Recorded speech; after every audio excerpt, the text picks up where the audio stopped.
On the very edge of the quiet village of Umuoke, just past the shade of the giant silk cotton tree where weary travelers often rested, there stood a humble palm wine joint. It was nothing fancy, really, just a collection of bamboo benches worn smooth by time, an old weathered drum serving as a makeshift table, and a cluster of empty calabashes hanging like sleeping bats from the thatched roof.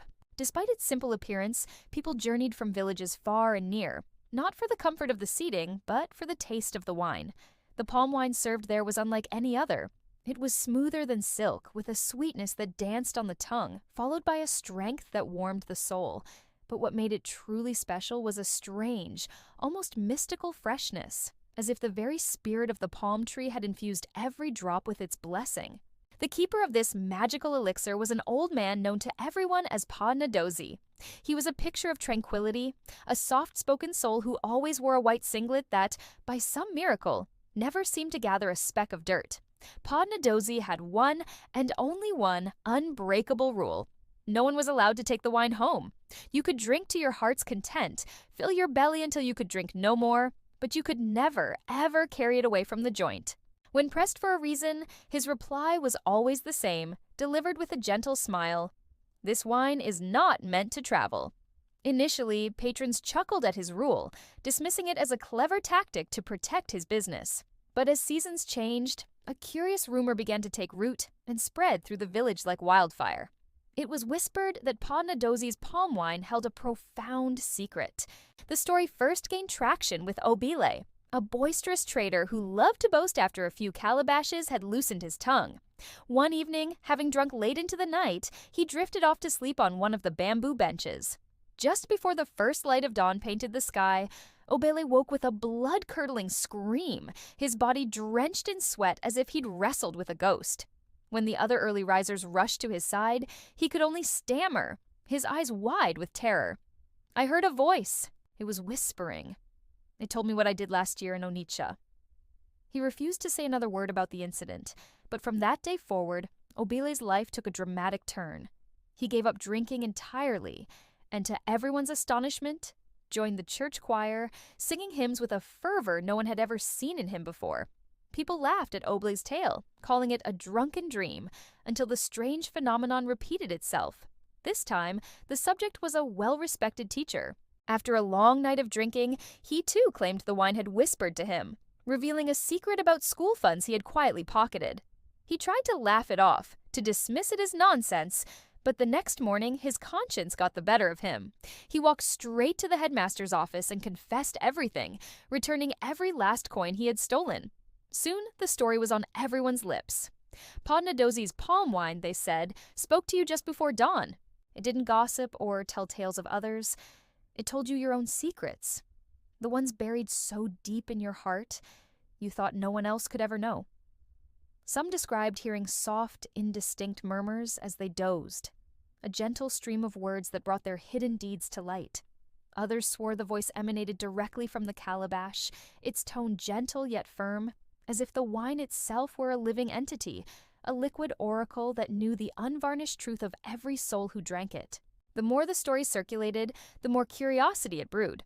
People began flocking to the joint, not just for the wine's exquisite taste, but to test its legendary power. The strange thing, however, was that the wine didn't speak to everyone. It remained silent for the honest farmer, the kind-hearted mother, the content fisherman.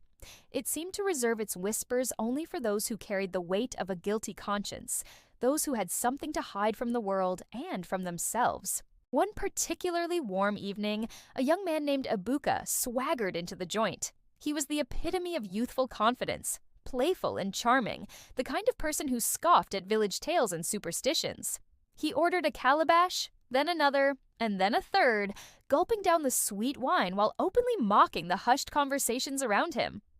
"Maybe the wine will tell me I stole my mother's meat from the pot when I was a boy," he joked, and the other patrons erupted in laughter. As the night wore on and the moon climbed higher, Ibuka's bravado began to fade. A heavy dizziness washed over him, and he slumped onto a bench, falling into a deep sleep. The joint slowly emptied until only he and the old man remained. Just before the sun's first rays broke through the darkness, Pa Nadozi was quietly sweeping the dirt floor when he was startled by a sharp, ragged gasp. Ibuka was awake, sitting bolt upright, his eyes wide with a mixture of shock and terror as he stared intently at his now empty calabash. He didn't say a word. He just scrambled to his feet, dropped a handful of money on the drum table, and fled into the pre-dawn gloom, not even stopping to find his sandals. Ibuka didn't return to the village for several days. When he finally reappeared, he was a changed man. The playful glint in his eye was gone, replaced by a quiet, contemplative sobriety. He looked pale, as if a great weight had been lifted from him, leaving him exhausted but lighter. He steadfastly refused to speak of what he heard that night, but his actions spoke volumes. He began helping people he had once ignored, showing a generosity and kindness that was completely out of character. Some villagers whispered that the wine had judged him and he had been forgiven. Others believed it had simply forced him to confront a truth he could no longer run from. Through all of this, Pa Ndozi remained an enigma. He never confirmed or denied the stories, never explained the origin of his mysterious wine. Whenever someone dared to ask where he got it, he would simply offer that serene smile and say, "The palm tree chooses who it serves." Years passed, and the legend of the whispering wine became woven into the fabric of Umuoka. Then, one morning, villagers arrived at the joint to find it empty. The bamboo benches were gone, the calabashes were dry and lifeless, and Pa Ndozi was nowhere to be seen. A search party was formed, and they scoured the nearby forest. They found no sign of the old man, but they did discover something peculiar. A single, freshly cut palm tree stump, its surface still glistening with sweet, fragrant sap. Beside it sat a single calabash, filled halfway with wine. As the villagers drew closer, they heard it. A faint, whispering sound. A murmur that seemed to fade into silence as the morning sun rose higher, chasing away the last of the shadows. From that day on, the people of Umuoki understood. The wine hadn't been a business, it had been a gift. It was a potent, living reminder that truth, no matter how deeply buried, will always find its way to the surface. Sometimes it just needs to be poured into a calabash to find its voice, and that is why, even today, no one in Umuoka dares to drink alone after midnight. They say if you listen closely to your cup just before sunrise, in that quiet moment between night and day, you might just hear your own heart telling you the truths you've tried so hard to forget. Thank you so much for joining me on this journey into the heart of Umuoka. If you enjoyed this story, don't forget to like, share, and subscribe for more tales from around the world. Until next time, listen closely.